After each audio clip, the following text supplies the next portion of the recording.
dan dimasukkan dalam liang kubur, tak ada satupun yang dicintainya menemaninya. Ya Allah. Semua meninggalkan dan berpisah dengan.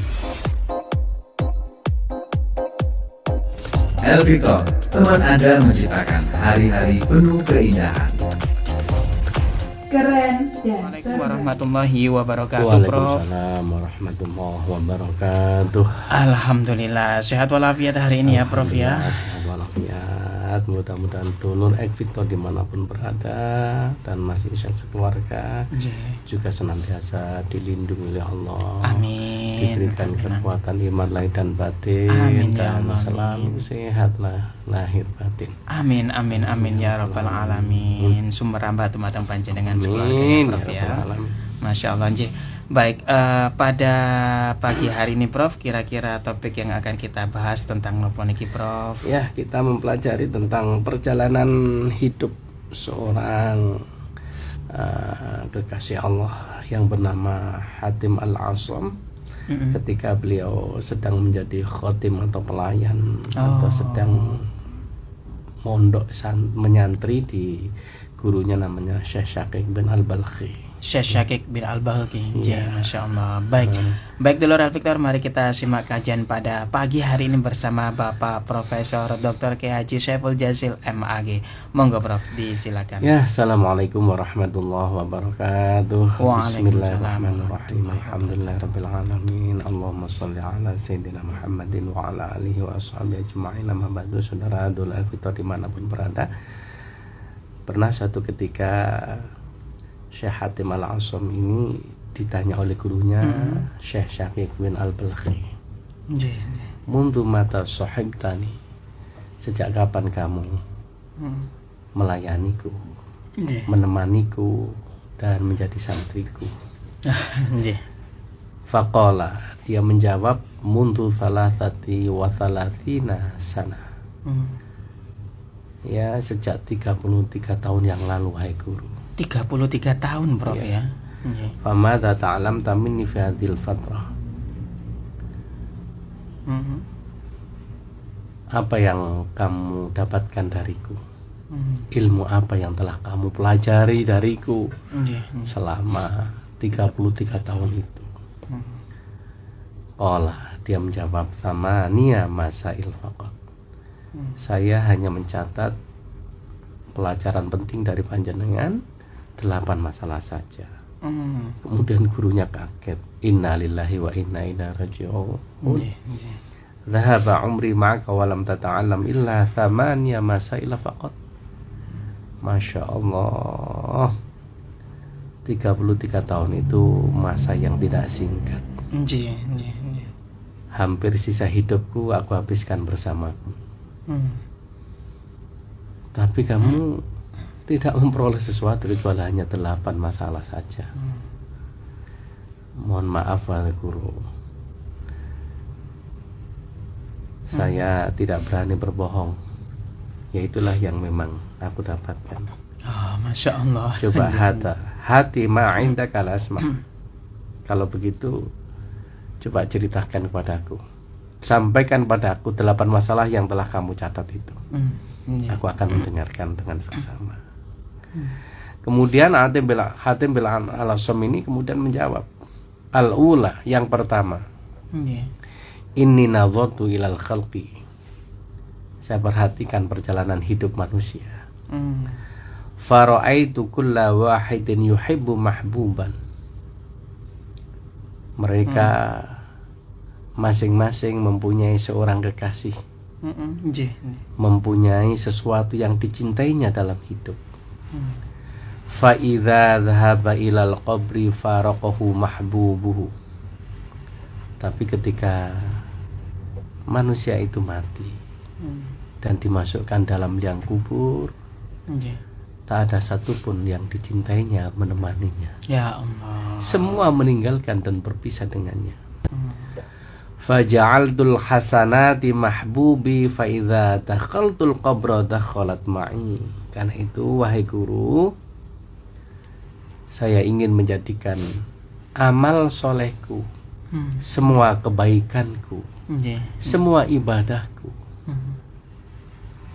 sebagai kekasihku, Ya. agar kelak ketika saya mati ada yang menemaniku Ya. di dalam kubur. Litakuna li sirajan fi qabri, dan amal solehku itu aku berharap bisa menjadi penerang dalam kegelapan. Ya Allah. Wa tu'annisani fihi, dan mampu menghiburku di saat aku sendirian. Wala tatrukani faridan, dan tidak meninggalkanku dalam kondisi kesepian. Insyaallah. Ya. Nah, karena itulah saya ingin menjadikan amal solehku menjadi kekasihku. Iya. Nah, karena memang di dalam satu riwayat Mas Ishak, Iya. bahwa kuburan itu memang gelap gulita. Kelak ini gelap gulita ya Prof ya. Pernah suatu ketika Rasulullah Shallallahu Alaihi Wasallam kehilangan atau merasa kehilangan tukang sapunya Masjid Nabawi. Ada seorang ibu yang rajin nyapu, rajin ngepel Masjid Nabawi. Masjid Nabawi. Pagi, sore, selalu bertemu Rasulullah. Tapi keesokan harinya Rasulullah tidak menjumpai lagi. Akhirnya bertanya kepada para sahabat, kok tumben ibu yang biasa nyapu ini nggak ada? Tidak ada. Kemana dia? Sahabat menjawab, ya Rasulullah, tadi malam meninggal dunia dan langsung dikuburkan. Kami semua enggan membangunkan Rasulullah karena takut mengganggu istirahat Rasulullah. Masya Allah. Rasulullah langsung tanya, di mana kuburannya? Akhirnya Rasulullah ditunjukkan kuburannya dan kemudian diantar, dan saat itulah Rasulullah kemudian sholat jenazah di atas kuburan wanita yang sudah dimakamkan. Ya. Sholat jenazah di atas kuburannya, dan kemudian berdoa. Nah, selesai sholat dan selesai berdoa, Rasulullah kemudian bersabda, kuburan itu adalah gelap dan menjadi terang benderang karena sholatku. Kuburan ini semula adalah gelap dan menjadi terang karena sholatku. Jadi di antara doa-doa kaum muslimin muslimah, ya, di saat ada orang yang meninggal dunia, terutama sholat yang dilakukannya walaupun itu bukan fardu ain tapi fardu kifayah yang sudah diwakili oleh orang lainnya, ya, itu menjadi penerang. Sehingga saya membayangkan gini Mas Isa, kalau orang itu baik, kemudian banyak yang nyolati seperti para alim ulama, para kiai, itu kan yang nyolati bukannya sekali tapi giliran. Ya, seperti guru saya Prof. Ridwan Nasir, mantan rektor IAIN 2 kali kemarin, itu di samping disolati di rumahnya oleh masyarakat kampungnya, kemudian dibawa ke UINSA, warga besar UIN Sunan Ampel Surabaya ikut menyolatinya, kemudian dibawa ke Masjid Al-Akbar, Jamaah Al-Akbar mensolatinya. Yang mendoakan waktu tahlil saja di Al-Akbar juga ada, di rumah ada, terus kemudian Zoom semua murid dan alumni UIN Sunan Ampel, Masya Allah, berapa, bukan hanya di Jawa Timur tapi di luar Jawa Timur, hampir semuanya ikut turut mendoakan. Subhanallah, saya kemudian ingat ini hadirnya Rasulullah, maka berbahagialah orang yang mati ketika itu banyak yang mendoakannya. Makanya ya sholat itu sangat penting, ya. Ya, saya teringat ada satu riwayat, ini mungkin saya pernah nyampaikan Mas Ishak, ya. Ada ketika Rasulullah sedang sholat duduk bersama sahabat Abu Bakar dan sahabat-sahabat lainnya, tiba-tiba anak kecil yang mendekat Rasulullah, nangis itu. Kemudian ditanya, kenapa kamu nangis? Bapakku meninggal dunia ya Rasulullah. Bukan meninggalnya saja yang aku tangisi, tapi tidak ada seorang pun yang mau merawat jenazahnya. Kan nemen itu, nggak ada yang sampai nggak ada yang merawat jenazahnya. Setelah dicek Abu Bakar atas perintah Rasulullah, ternyata wajahnya berubah menjadi babi. Ya Allah. Oh, menjadi babi nih ya, Prof. Dan ketika itu kemudian Abu Bakar, sahabat Abu Bakar melaporkan pada Rasulullah. Rasulullah datang dan kemudian berdoa di sampingnya, kemudian diusapkan wajahnya dan akhirnya berubah menjadi manusia semua. Allah. Nah, setelah itu lekah kemudian dimandikan, dikafani, disolatkan. Ketika mau dibawa ke kuburan, mau dimasukkan ke liang lahat, wajahnya berubah kembali seperti babi.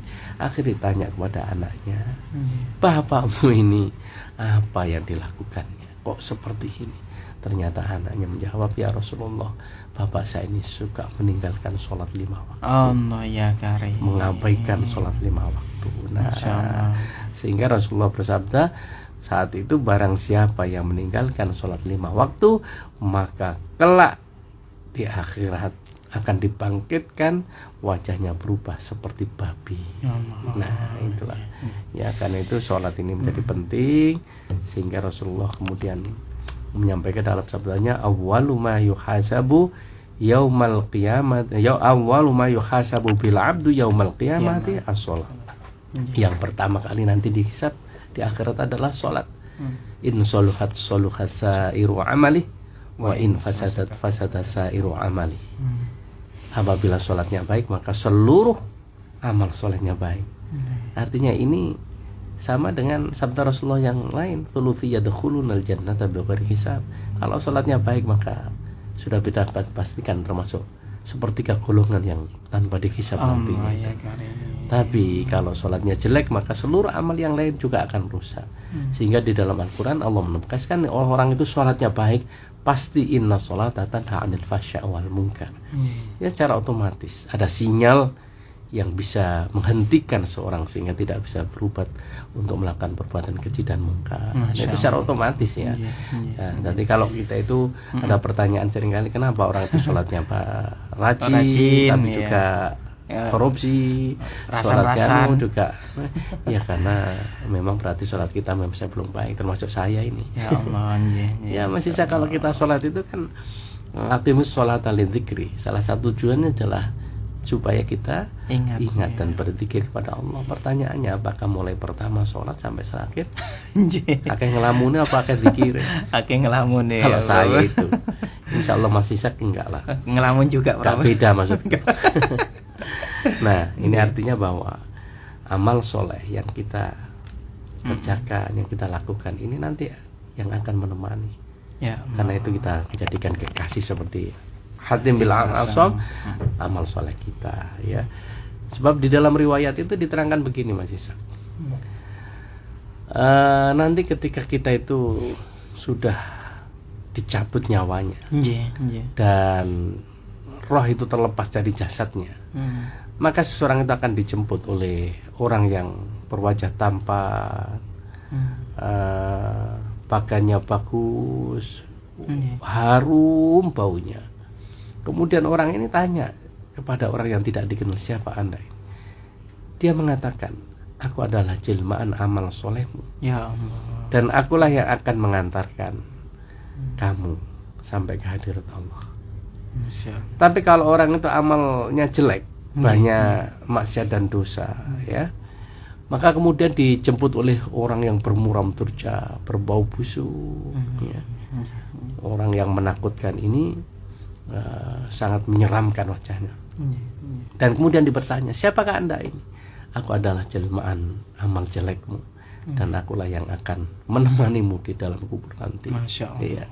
Ya, na'udzubillah, ya. Makanya ya, sekali lagi, salah satu catatan dari 8 masalah yang telah diperoleh ketika berguru dengan Syekh Syakik bin Al-Balkhi adalah, aku ingin menjadikan amal solehku sebagai kekasihku, sehingga aku berusaha setiap hari untuk memperbaikinya, karena aku berharap di saat nanti aku dikubur, amal solehku itu yang menemaniku.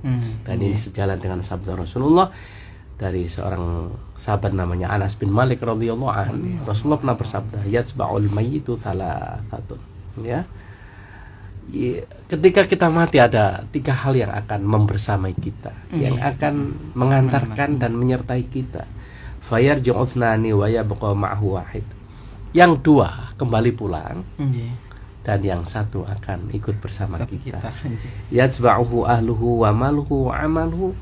Yang akan mengiringi, yang mengikuti kita adalah keluarganya, hartanya, amalnya. Farji'u ahluhu wa maluhu. Yang pulang keluarganya dan hartanya, wa yabqa amaluhu, dan yang kekal, yang menemannya adalah amal perbuatannya. Nah inilah ya. Nah makanya ada sebuah syair atau qasidah yang luar biasa itu. Bila Israel datang memanggil, saat terbujur di pembaringan, seluruh tubuh panas menggigil, sekujur badan nan kedinginan. Selimut putih nih. Tiada lagi gunanya harta, kawan karib, sanak saudara, jikalau ada amal dan takwa, itulah hanya pembela kita. Jikalau ada amal dan takwa, itulah hanya pembela kita. Masya Allah. Oke, bisa gitu. Kita terima dulu, ada dari telepon. Ya, assalamualaikum warahmatullahi wabarakatuh. Waalaikumsalam warahmatullahi wabarakatuh.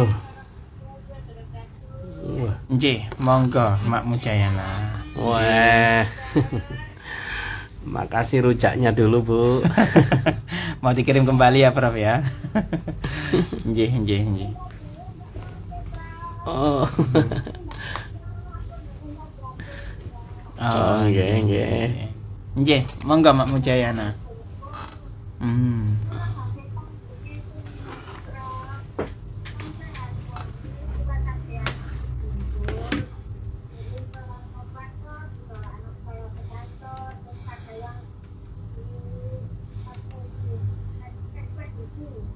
Nggih.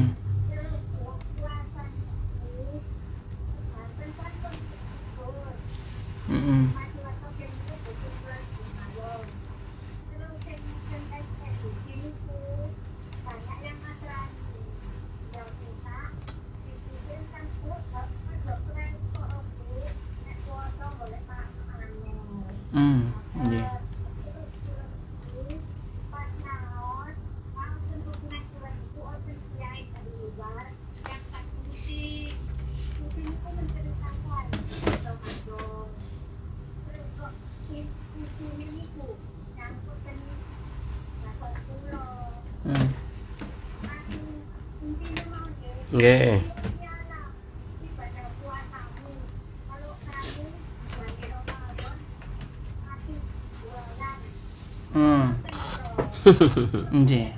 Nggih. Nggih.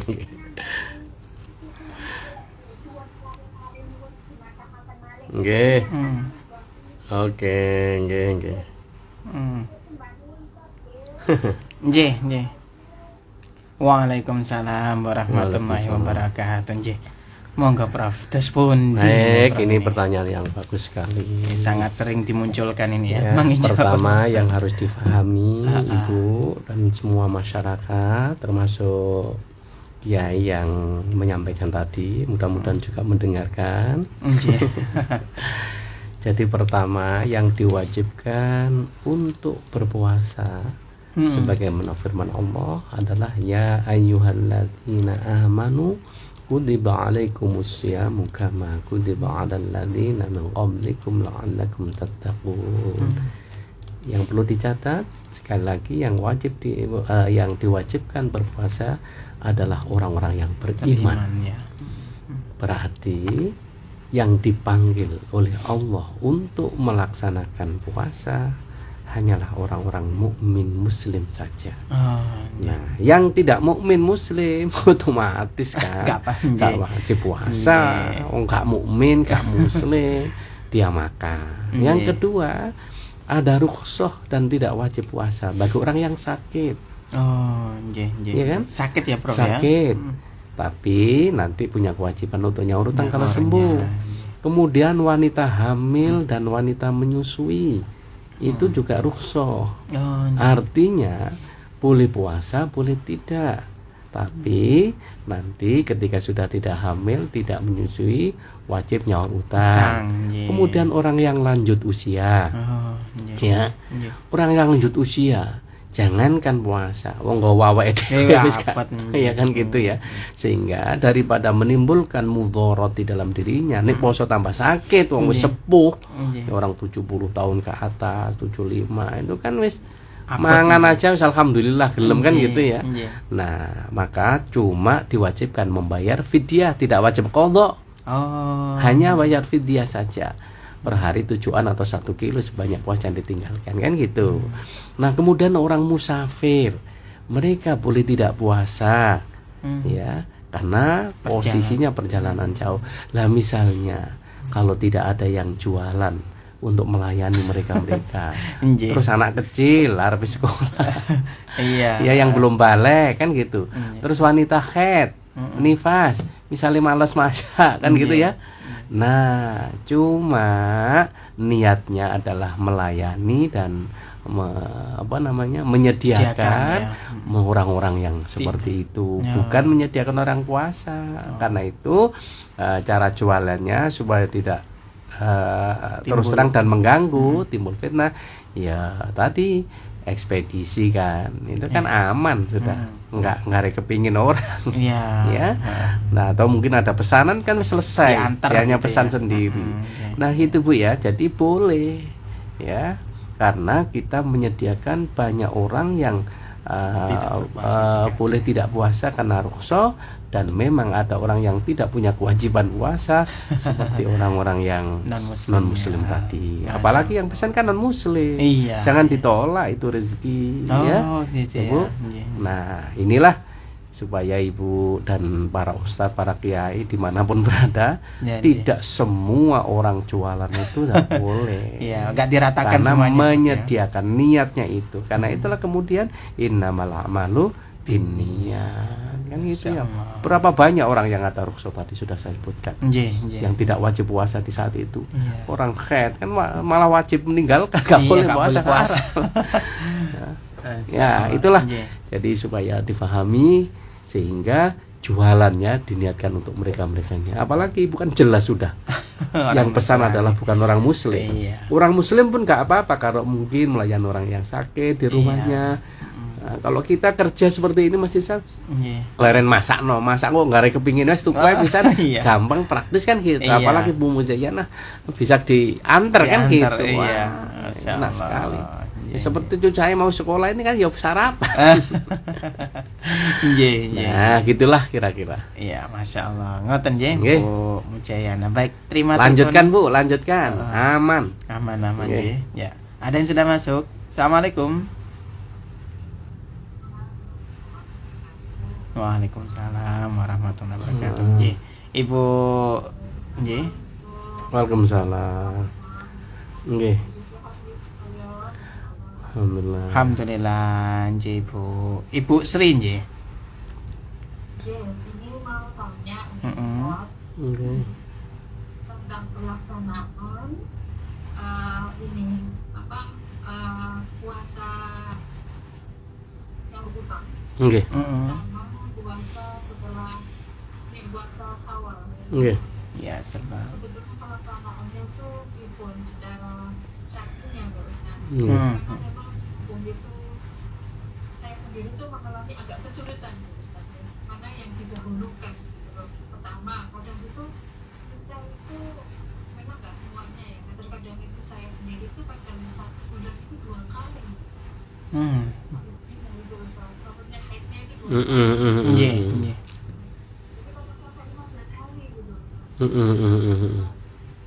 Itu juga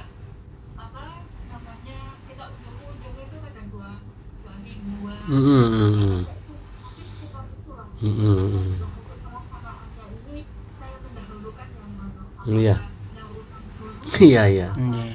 sawah Iya. waktunya harus ditangkap dengan kondisi tersebut itu sangat mepet kan. Iya, iya betul. Nggih, baik. Ya. Iya, iya, iya. Nggih. Oke. Waalaikumsalam. Oke. Ini pertanyaan yang bagus sekali. Nggih.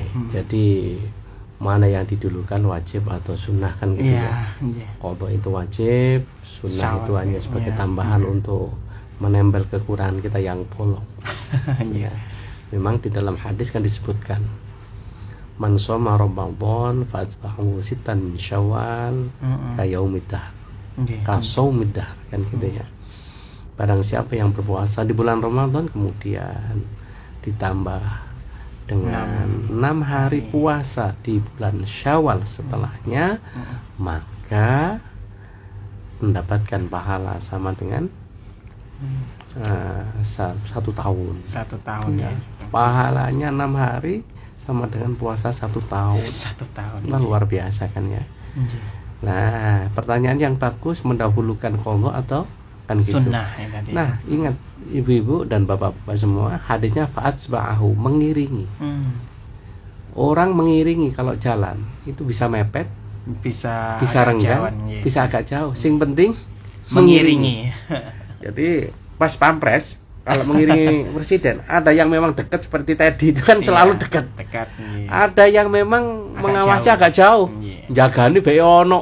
Yang jauh. Nah, ancaman-ancaman itu kan melihatnya dari jauh. Nggih. Nah, oleh karena itu di sini para alim ulama kemudian menyimpulkan boleh langsung 6 hari itu. 6 hari begitu hari pertama buka besoknya dan seterusnya.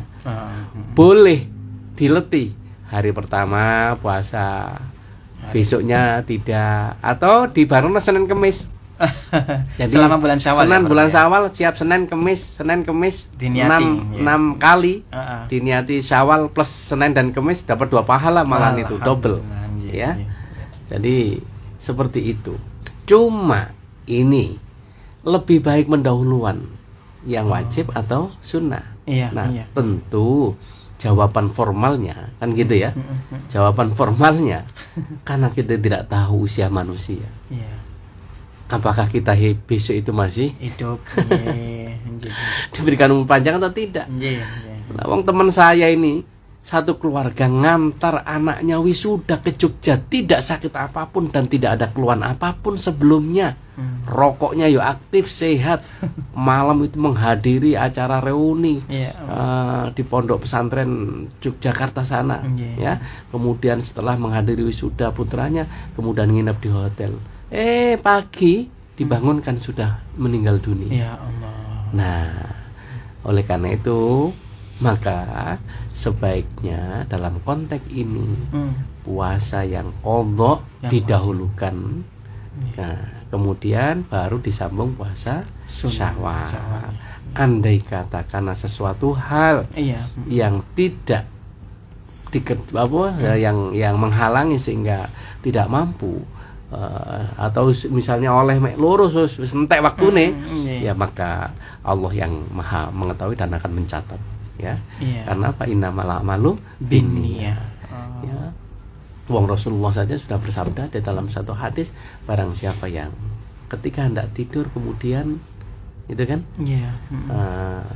niat bangun tahajud, ternyata karena mungkin saking capeknya tertidur, tidak bangun sudah subuh, maka tetap mendapatkan pahala semalam suntuk Ya Allah, nggih. sholat nggih. tahajud. itu. Karena ya. itu mulai sekarang setiap mau tidur kita niati bangun sholat tahajud.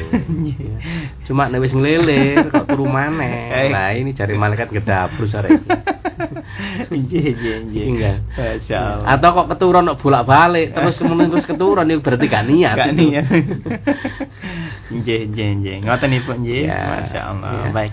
Selanjutnya Prof ya. Ada yang tanya ini Prof, derek tanglet dari Mbak Jupri di Buduran. Tanggal pinten nik Susaban niku Iya. lan amalan apa sing perlu ya? Wah, bagus Pak Jupri. Ini kebetulan malam ini nanti. Nanti malam ya, nanti Prof, malam. ya? Ini mumpung ada pertanyaan Pak Jufri ya. Ya. Ini saya bacakan satu hadis yang pernah disampaikan Rasulullah SAW. Allahumma shalli alaihi. Jadi Sayyidah Aisyah radhiyallahu anha pernah bilang begini, Mas Ishak. Faqadtun Nabiyya sallallahu alaihi wasallam dzata lailatin fa kharajtu atlubuhu. Pernah suatu ketika saya kehilangan Rasulullah.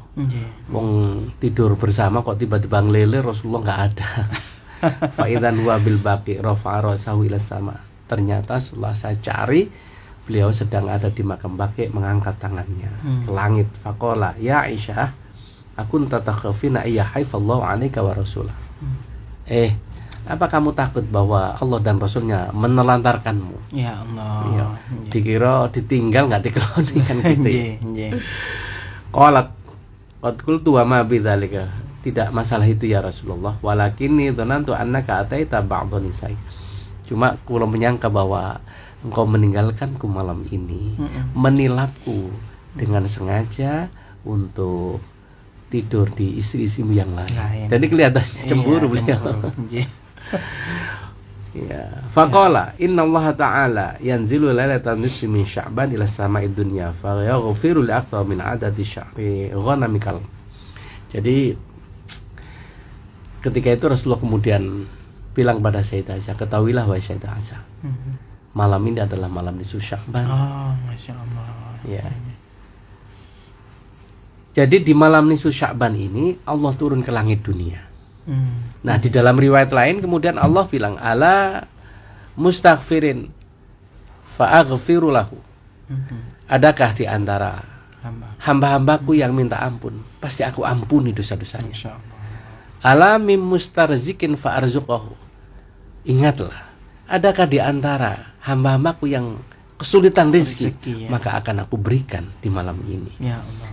Adakah di antara mereka yang mendapatkan cobaan dan ujian, akan aku selesaikan di malam ini. Kecuali orang-orang yang berhati dengki dan masih menyekutukan aku, kata Allah. Ya Allah. Nah, karena itulah jadi malam nisfu Sya'ban pas bertepatan Kemis malam Jumat nanti malam, mulai habis maghrib sampai hatta matla'il fajr, sampai terbitnya matahari atau terbitnya waktu subuh, ya. Itu kita diperintahkan untuk memperbanyak doa. Nah, doa apa?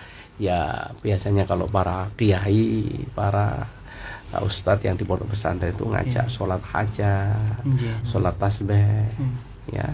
Kalau malamnya ya nanti bisa bangun sholat tahajud, ya, sholat taubah dan sholat apa sajalah yang menurut panjenengan longgar dilakukan, ya.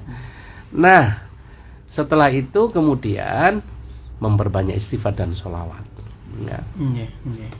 Atau kemudian ada yang membaca Yasin, gitu, ya. Yasin pertama supaya kita diselamatkan dari bencana dan bala, ya. Kemudian yang kedua semua hajat kita dikabulkan Allah. Terus kemudian yang ketiga agar ke depan takdir kita dicatat oleh Allah takdir yang baik. Ya. Pokoknya berdoa dengan apa saja. Cuma yang di dalam satu riwayat kan Rasulullah menyatakan begini, sesungguhnya bulan Rajab adalah bulannya Allah, dan bulan Sya'ban adalah bulanku. Jadi keutamaannya itu dibanding dengan makhluk yang lain, itu seperti Rasulullah dengan makhluk-makhluk ini, keutamaan bulan Sya'ban. Nah, sedangkan Ramadan adalah bulannya umatku. Ya. Nah, artinya bahwa kalau Rasulullah menyatakannya adalah bulanku, maka kita memperbanyak baca sholawat. Gitu.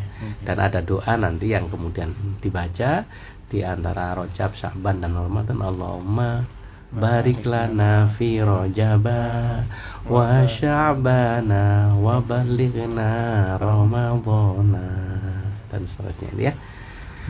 Nah, itulah Mas Ishak. Terima kasih Pak Jubrin ya dari Buduran tadi ya. Baik, boleh terima telepon kembali ya, Prof ya. Assalamualaikum warahmatullahi wabarakatuh.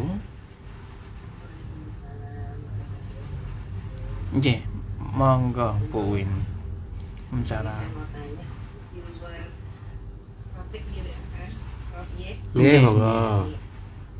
Seorang ibu berkeluh kesah ke saya, bukan bercerita. beliau itu hidup dengan anak perempuannya. Tapi begitu kehidupannya sehari-hari itu ditopang sama anak laki-laki.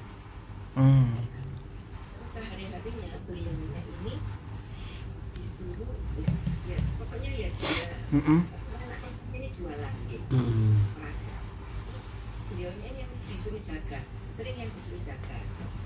Terus sekarang tuh anak laki-lakinya tuh dalam keadaan susah, jadi beliaunya kurang begitu kirimin uang. Terus karena beliaunya itu kan kekurangan, sedangkan anak perempuan itu tidak pernah memberi. Gitu. Aku ngambil uang yang hasil jualannya itu. Dia ngambil gitu. Oke, aku oleh 100 cukup 5.000. Iya. Aku ngene kedul sapa ndak. Ya ini saya suka ada orang. Saya jawabnya susah buat gitu. Nggih. Oke. Dia ditopong anaknya bukannya nggak mau tahu apa-apa, tapi hanya jatuh tenaganya. Masya Allah. Ya Allah. Saya mohon pencerahannya di sini. Monggo atur nuwun sebelumnya. Assalamualaikum warahmatullahi wabarakatuh. Waalaikumsalam warahmatullahi wabarakatuh. Nggih. Terima kasih nih. Terus pun ini Prof ya. Iya. Ya Allah, ini harus terus terang ya. Jadi sebenarnya tidak ada klasifikasi atau kriteria apakah itu barangnya orang lain atau barang anaknya sendiri. Tapi kan hakikatnya bukan barangnya sendiri. Iya. Ya. Jadi tetap saja karena tanpa sepengetahuan itu hukumnya sama dengan mencuri kan gitu ya. Nah karena itu minta kepada anaknya supaya diikhlaskan. Iya ya, siapapun, kecuali yang diperbolehkan itu adalah seorang istri yang mengambil barang suaminya dengan catatan suaminya memang pelit. Dalam hadisnya ada itu. Iya. Jadi ada seorang wanita yang mengadu kepada Rasulullah, suami saya itu pelit padahal kebutuhannya banyak. Ya artinya yang dikasih oleh suaminya itu nggak cukup untuk kebutuhan sehari-hari. Akhirnya Rasulullah mengizinkan dan membolehkan mengambil barang di dalam rangka untuk memenuhi kebutuhan itu. Nah itu boleh ya. Nah tapi kalau kasus seperti ini, seorang ibu yang mengambil barang anaknya itu tetap tidak boleh ya. Nah karena itu begini maksud saya, ini kan ngambil uang biasanya ya. Tapi kalau makan sesuatu semuanya, kalau makan nasi, makan roti, makan di rumah yang tersedia di situ kan nampaknya disediakan yang boleh ya. Nah kalau sesuatu yang memang sudah dihalalkan anaknya semuanya itu kan nggak masalah. Misalnya sampo, sabun mandi kan beli terus ditaruh kamar mandi, itu kan otomatis kan dipakai juga. Nggak perlu minta izin lagi kan gitu ya. Tapi kalau uang sekecil apapun itu pertanyaannya apakah uang itu termasuk sama dengan makanan yang seorang ibu boleh memanfaatkan sama dengan sampo, sabun ketika di kamar mandi ya untuk memakainya. Nah, kalau itu yang termasuk bagian dari yang diizinkan, terus misalnya di toko yang dijual itu ada kerupuk, ibu pengen ngicipi, ada roti, kemudian ingin ngambil satu untuk makan, itu termasuk bagian dari yang diperbolehkan, ya boleh. Tapi kalau itu tidak termasuk dari bagian yang tidak diperbolehkan, maka tetap wajib minta ridhonya, minta izin. Oh namanya anak sendiri ya. Nah mohon maaf saya tadi kepingin apa terus hingga ngambil ini sedikit ya. Itu harus dikomunikasikan juga yang bagus. Sebenarnya masalahnya komunikasi ya Prof ya. Dan anak harus tahu diri. Iya juga, dan anak itu harus tahu diri dan harus bisa mengerti tentang ibu. Jadi walaupun ibu itu di rumah sudah dicukupi kebutuhannya, namanya orang tua itu bisa jadi mungkin ada bakso lewat, kepingin saat ditinggal, mungkin kepingin sesuatu yang tidak ada di tokonya, itu bisa jadi kan gitu. Ya. Masya Allah. Ya tadi begitu Bu, tadi tetap saja harus izin ya. Baik. Ya Prof, karena waktunya juga terbatas ini Prof. Ini sudah cukup ya. Iya. Oke, mari lain waktu kita lanjutkan lagi. Mudah-mudahan apa yang saya sampaikan ini menjadi keterangan yang manfaat dan barokah, disertai hidayah dan ridhonya Allah Subhanahu wa taala, dan kita semua diselamatkan fid dini wa dunya wal akhirah. Dan tolong diingatkan masih Syekh kan ada 8 dan baru kita 1 yang kita sampaikan terkait dengan perjalanan Syekh Hatim Al-A'sam tadi. Akhirnya mari kita akhiri dengan bacaan hamdalah bersama. Alhamdulillahirabbil alamin. Subhanakallahumma wa bihamdika asyhadu an la ilaha illa anta astaghfiruka wa atubu ilaik. Assalamualaikum warahmatullahi wabarakatuh. Waalaikumsalam warahmatullahi wabarakatuh.